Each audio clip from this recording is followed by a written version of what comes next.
Where you go, Matt. Good morning, everyone, and welcome to Strategy Café, a shot of leadership inspiration from Alembic strategy and about as close to a real cafe as anyone's going to get for a while. The webinar is part of a series we're doing on crisis management, which you can see in short recordings on our website or socials, or live each week on Thursday mornings. We'd love to have people participate, so as we go along, if you have any questions, please do feel free to include them in the questions area in your panel section. Today I'm joined by some of my colleagues at Alembic. Nick is here, of course. Hi. And Rosanna. Good morning. And David. Hi, everybody. I'm going to run through some slides and pause at a few key parts for some discussion and questions. So we'll keep an eye on the questions as we go along. The session will finish up in around half an hour, and recordings will be available afterwards. So feel free to share them with your colleagues, and I hope you find it useful. Today we're going to be discussing scenario-based disaster planning, a topic probably on everybody's mind right now, given that we're currently in the midst of a crisis. For many business leaders, it's likely to spell a challenging time, both for them personally and for their businesses. Hopefully, the simple frameworks that I run through today will make crisis management a little more manageable for everyone that's listening. When people experience high-pressure situations like a crisis, it's a fairly common response to jump immediately from where we're currently standing to how we can solve the problem that we have in hand. So sometimes this isn't the best course of action. It gives no consideration to how things could be in the long term. Or even the medium term, and you can get caught up in firefighting. So it's important to be patient, to take a little bit of time, and to try and work out where you're going to be, even over a relatively short period, so say 90 days. You can then come back to where you are now with that context, and you can work out what your desired outcome could be. So the framework I'm describing here, which we use to identify business issues, is called Now, Where, How. It's worth noting that in the context of disaster planning, the where in Now, Where, How is probably going to be closer than in normal scenario planning, as you need to be more agile to rapid changes.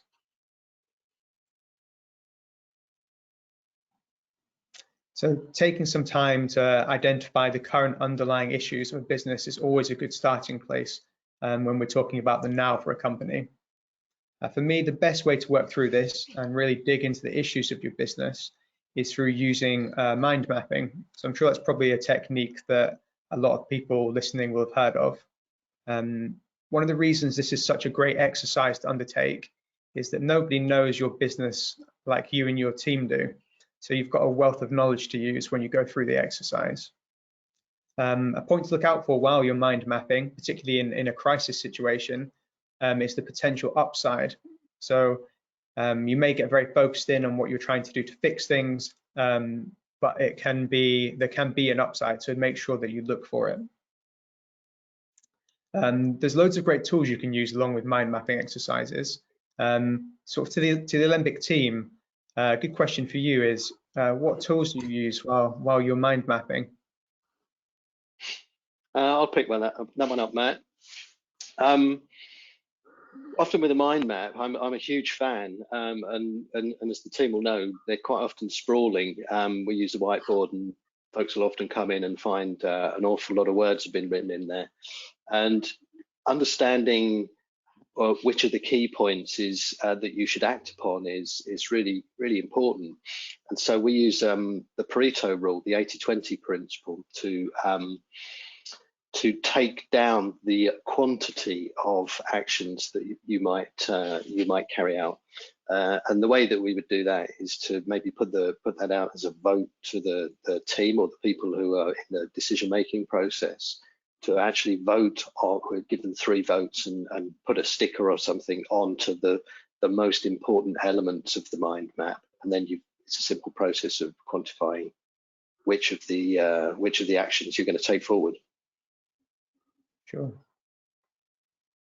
Yeah, I guess often a question when you're sort of identifying key issues as well is, how do you compare to seemingly very different issues. So a good step further is to sort of do what we call issue ranking, where you take all your issues and rank them against 2 or 3 criteria which are set by you. So that could be looking at these issues, what's going to have, if we solve it, what's going to have the biggest impact on cash flow right now. So cash is king at the moment, so we want to be focusing on that. It might be around profitability, but it also might be on how well we're improving our sustainable competitive advantage or meeting the sort of 3-month WARE. So I think issue ranking is a really good way of deciphering between the different issues and sort of coming up with sort of the key issues that are going to deliver the most impact, particularly in the short term. We are actually doing a webinar on that next week, I think, so more information on issue ranking will be coming up, but it's a really good tool to use. I love both of those. I think Pareto is underused and a bit magic really, and just avoids you getting that sort of paralysis of analysis where there's so many issues. It's really good to just cut to the key things and focus on those. And issue ranking is like a fundamental process. I think it's both great points from Rosanna and from David. My contribution to this, just think around now analysis. There's a couple of other things that you can do. So you know, come in and check in with us. We have diagnostic tools. So for example, there's a survival diagnostic and there's a growth and profit diagnostic, which will perhaps just help with your mind mapping, making you think about more things to put on there. Great, thanks guys. So moving on to the where and the now where how. So understanding the impact a crisis could have on your vision for your business is really a key part to working out the where part of the framework. So when working out our where, we use 3 potential scenarios. So we're going to use a low, medium, and high severity scenario for each of these. And we're going to assume a level of business disruption and revenue impact. I'd imagine for most people that we're talking to in the current climate, we're going to be looking at the severe scenario, so affecting more than 50% of revenue. So probably for these people, it's still going to be relevant to have the medium and low impact scenarios, but that's going to be more for the recovery rather than for ramping up in severity, because we're already in a reasonably severe scenario. To give us the best chance of considering all areas of our business and market which could be affected sort of on a macro level, we use a checklist called the pestle factors. David, we were discussing these earlier. Perhaps you can elaborate a little on pestle. Yeah, sure. Pestle is an acronym. It's a classic tool as well, often used within the marketing and commercial departments. So used for scanning the landscape. It stands for political, economical, social, technological, environmental, and legal. The tool itself is effectively a matrix where you would plot each of those areas and look at the landscape that you're presented with. So political, you're looking at the political factors that might affect your business. So you'd throw that out, perhaps taking the elements from a mind map or something like that, or after Paretoing even, and plotting them within the matrix. And so that it gives you a really neat summary for each of those headings where you can rank them alongside one another. It's a great tool. I think it's not often used these days. My observation about this is that every single factor on pestle is impacted at the moment. So how are we supposed to pick when you know, we wish for the days of simple crises like Brexit, and literally every single one of those points is impacted. That's a good question, Nick. On my next slide, actually, I've got some tools we can use. So we've been over a couple already, things like issue ranking. So I'll flick onto the next slide and I'll answer your question. So as we're beginning to look at how we're going to implement our plan, a good starting point is to explore our urgent issues, so say 7 to 30 days, and start implementing our change from there. Interestingly, some of the research shows that change initiatives have a really poor chance of success, with only around 30% success rate. So considering our potential roadblocks and using a tool we use called change success model can actually increase our odds quite substantially, so to around 80%. So that's definitely a tool that's really worthwhile using. When considering, there's probably 3 key areas we want to look at. So risk, waste, and growth are probably those 3 key areas. Rosanna, what do you think are the key things we should be looking at when we're considering risk? Yeah, I think it's really difficult at the moment to sort of assess what risks we're facing.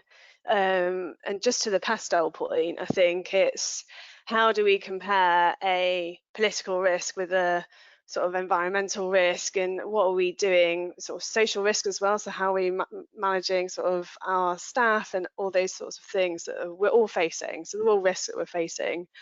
And I think when you're looking at risk, you're really looking at 3 things. You're looking at the severity of it, so if this were to happen, how severe would it be? You're looking at occurrence, so if it were to occur, how likely is it that that's going to occur?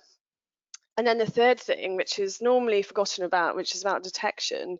So it could happen and it could be quite severe, but we might not know about it. So detection is about how likely are we to detect it from happening. And I think when you're looking at risk, you have to look at all 3 of those factors.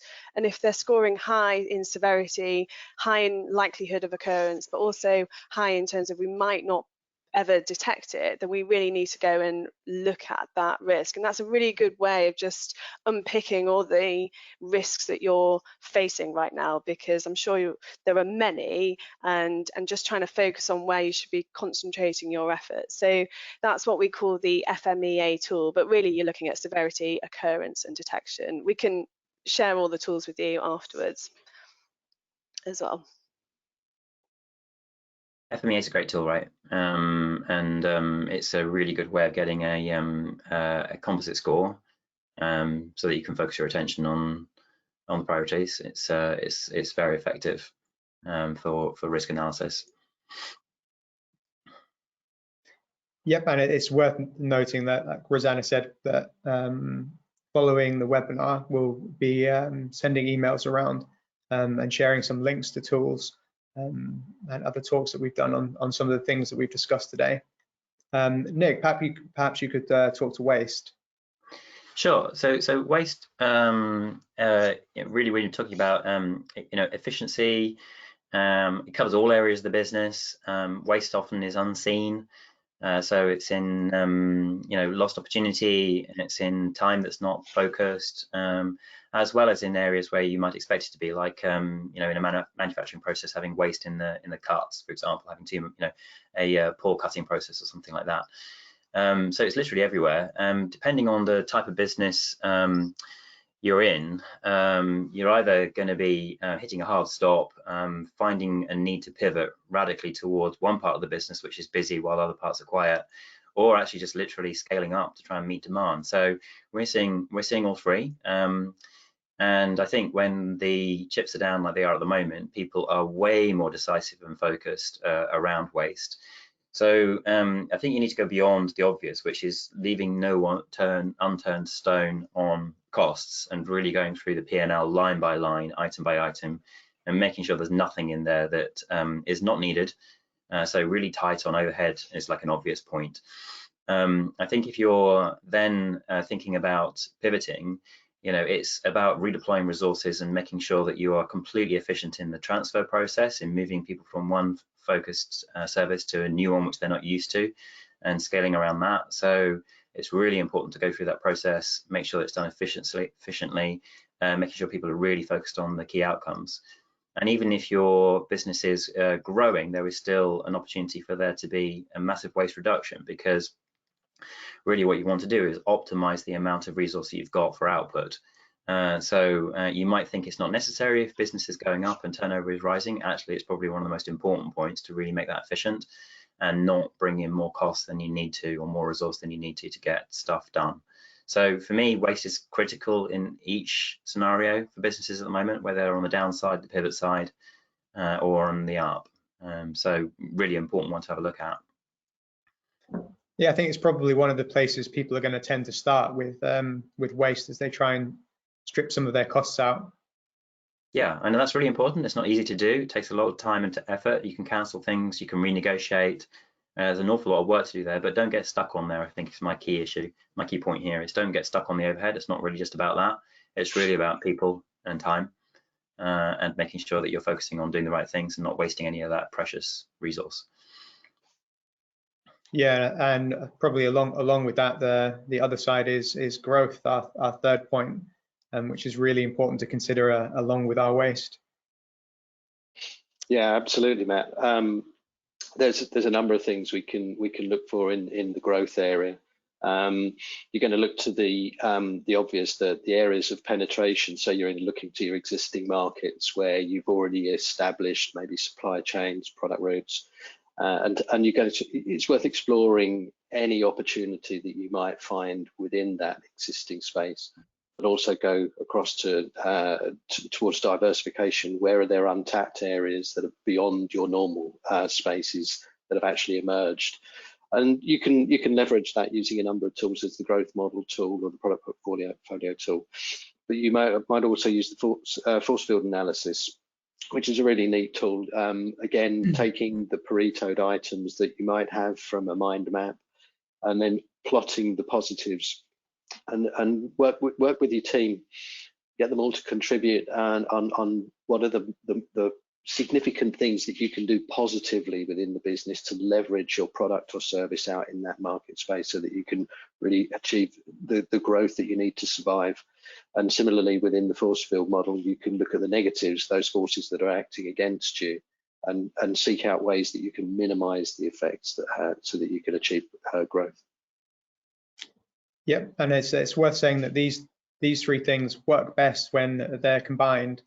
So understanding your risk, waste seems like an obvious one that people jump to, and really having a look at the upside, not getting too focused in on any one of these things, and making sure you're seizing any opportunities to grow while you're cutting out your waste.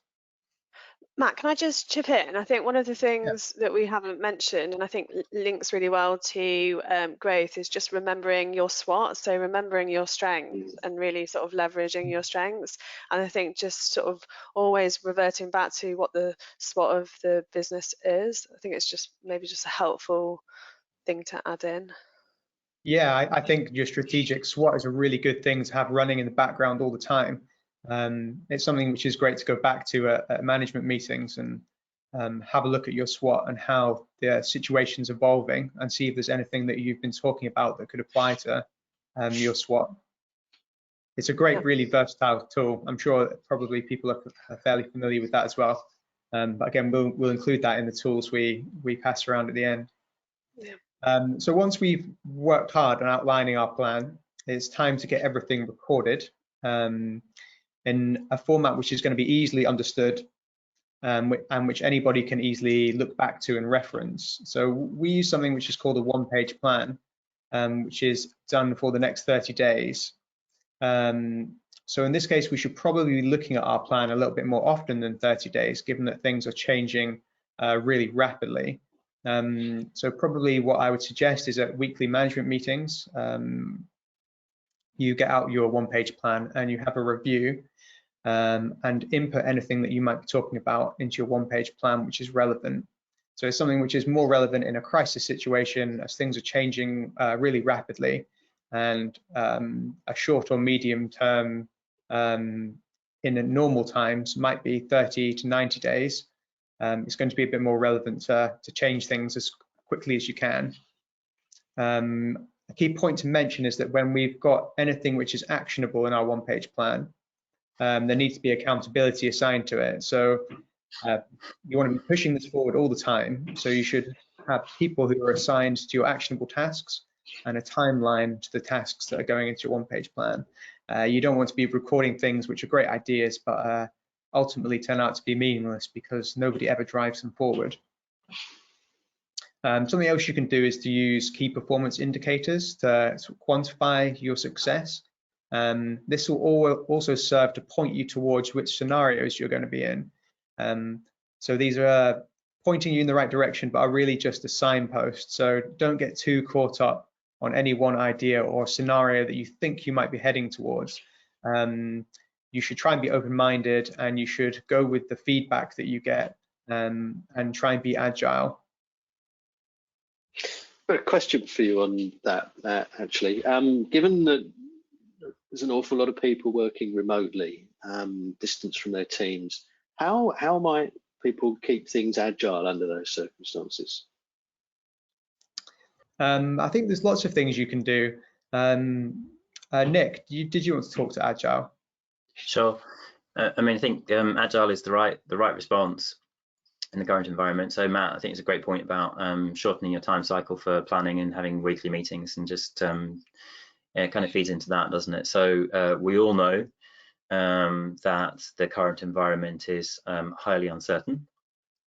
At the same time, I don't know anyone out there who has experience of dealing with a total environment like this. So we're inexperienced and it's highly uncertain. In those circumstances, agile is the best kind of strategy to adopt. I think at the same time, people are feeling a lot of emotional pressure. There's quite a lot of things happening that might happen during the day that make you feel fearful. And so that can also drive a sense of immediacy, a sense of tunnel vision, etc. So really important to find a way of chilling and taking a step back. And then I think agile is the right response. So it's keep things really clear, take little steps. So don't take too many big risky steps. Use a wide team around you. So get points of view from everybody. Make sure you get feedback regularly. And then follow up on that feedback and change your approach. So you're kind of testing the water with every decision, getting immediate post-decision feedback, because of that uncertainty and inexperience. You don't know, and so therefore it's really important not to trust your judgment on everything, and instead to trust the response that you're getting, which is what agile is really all about. So small steps, low risk, work with everybody and mine your way through it little by little, step by step. Yeah, and I think what we're really talking about here is continuous improvement. And I think you're right, Nick. I think the pace of it is just maybe sped up at the moment because things are changing on a day-by-day basis. One of the things that we do use is a really simple sort of cycle, which we call plan, do, check, act, which is about that whole cycle of changing and iterating and keeping things agile. So create a plan, do what it says on the plan, but make sure you check what's actually happened and did that meet our expectations? Is that what we thought? And then the final bit is about acting. So if it worked, then great, that's a thing that we can take forward. But if it didn't work, you have to go back to planning and sort of working through the cycle again. And I think that's just a really nice 4-step way of just sort of making sure that you're checking back, because I think what's going to get missed here is the checking back. So you can have the best plan and you can deliver it, but if it hasn't sort of hit what's needed, you're not sort of having that regular check-in. So I think the pace of that just is speeding up a lot more. And I think those who don't act and make really quick decisions are going to sort of fall behind. Yeah, I think to have a framework like that to work to in the background is going to be really useful for people. There's so many things happening so quickly. It's useful to have something to check back to, keep you pointed in the right direction.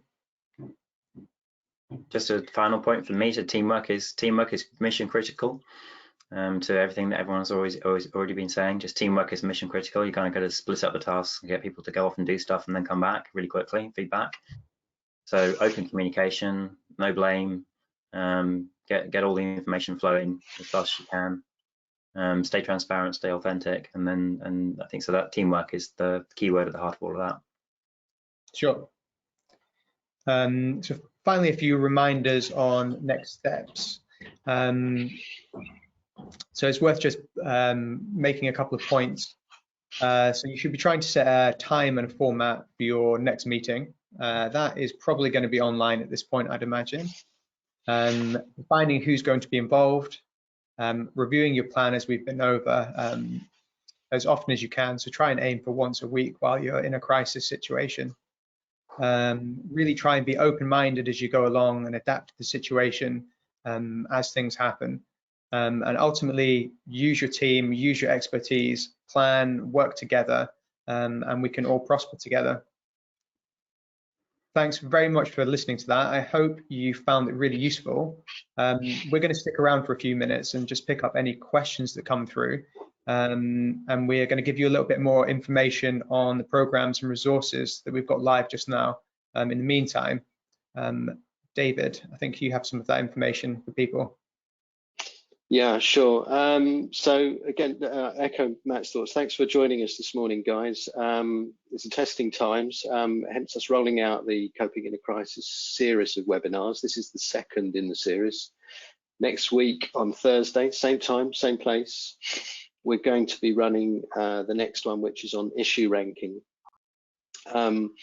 If you'd like to sign up for the whole lot, I'm going to put in the facility for you to do so, so that you don't have to come back and do that each week, and then you can just join in and you'll get the reminders to your inbox. So bear with me, I'll get that sorted for you. In tandem with this, we're running some revised services. If you check out the What We Do page, you'll all get an email shortly. Check out the What We Do page on our website. We're running free weekly support calls for you. We've dropped our rates by 25% across the board. We're running some online training as well, which is going to be rolled out so you can make payments soon online for that, so that you can get your team going with that stuff. Should they be furloughed, if there's people that you want to keep engaged or people that have got less work to do, that would be really cool for them to be able to enroll on a course which is relevant to them. So there's something like 10, 12 different courses with all sorts of different modules in there, with something on everything. We've got all the tools that we've talked about today on our YouTube channel. If there's not all of them, but there soon will be, that's also coming across in the email to you shortly. So bear with us, guys. We'll get that across to you. It should actually be in your inbox right now, and you can follow up on this. But if you've got any questions about anything we've mentioned today, do get in touch. It'd be really good to hear from you. Thanks, David. I've got a question for the group. Just anyone out there who's listening, there's a questions area on your GoToWebinar panel. So if you want to fire in a question to me, to Rosanna, to David, or to our webinar leader today, to Matt, who's put all this together for us, put your questions in. My one is about scenarios. We were talking about the other day about the concepts of attachment and belief. So one of the big things in a crisis is having a worldview of this is how it is, and then sticking to that regardless of the evidence to the contrary. So as everyone came into the crisis, I think there's a process of adjustment to this is the new reality and I have to get on with it. Where people have had losses, they've taken a loss or taken a hit, or had to adjust really rapidly for business situations around them. That's very stressful. And scenario planning is really a way of just exploring possible agile environments that we might find ourselves in, so 3 or 4 different worlds. How do you avoid believing them? Because they're planning concepts, if you know what I mean. My worry is that people do their 3 or 4 scenarios and then think, okay, it's scenario A, it's scenario A, it's scenario A, and just carry on blindly, ignoring the other ones that they've developed. So what's the way of avoiding that happening to you? I'll take this because last year I actually ran some of the scenario plannings with a client, and whilst everything that came out was sort of things that they'd thought about, but they hadn't thought about it in enough depth to really compare sort of what's the likelihood of that. And so just by mapping it out was just a really helpful process. And one of them was, what if one of our biggest clients just ups and leaves? And so we did a whole force field on that, and we just went through actually what are all the things we can do to stop that from happening. So actually implement now for the possibility of this risk from happening. And interestingly enough, I think about 3 months later, that risk actually happened. So one of their biggest clients just decided, for no real reason other than wanted to shift supplier that they were going to leave. And I think in terms of actually, one, the thought process, so we have confidence in ourselves that we know how to work against this, we've thought about it and we've actually already made changes, and they had to sort of work a lot harder, they had to go and refill that pipeline. But I think just from a leadership point, they just felt so much more confident that they were able to survive. And I think when you looking at beliefs, we're looking for confidence in the people around us just to be able to step in and do what's needed. But I think having that conversation just meant that we've already made some changes, and we know what we need to do, and it's really a confidence factor at the end of the day, I think. Yeah, so it's a bit like developing literacy, isn't it? You spending the time thinking through the scenario and talking through what you would do if is creating a language and a belief system around how you respond when that starts to happen, and that gives you confidence before the event. So you're not so much caught on the hop emotionally. You have language for it. I think that's a really important point. Yeah, I think it sort of takes away the shock and the unknown. So if people have got a bit of planning, they feel comfortable that they're treading on ground that they've considered. And even if it's not 100% falling into one of their scenarios, I think you should always try and talk people through being open-minded. It's not always going to be 100% fit. Yeah, having considered those things and planned for them can sort of put a more rational head on people when really impactful things happen in their business.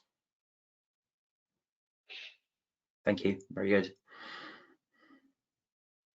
I guess it's got me thinking about the role of a leader, and actually a question for you around sort of, should there be a change in leadership style to sort of combat some of the emerging issues that we're all facing? Should people be adapting the way that they're leading?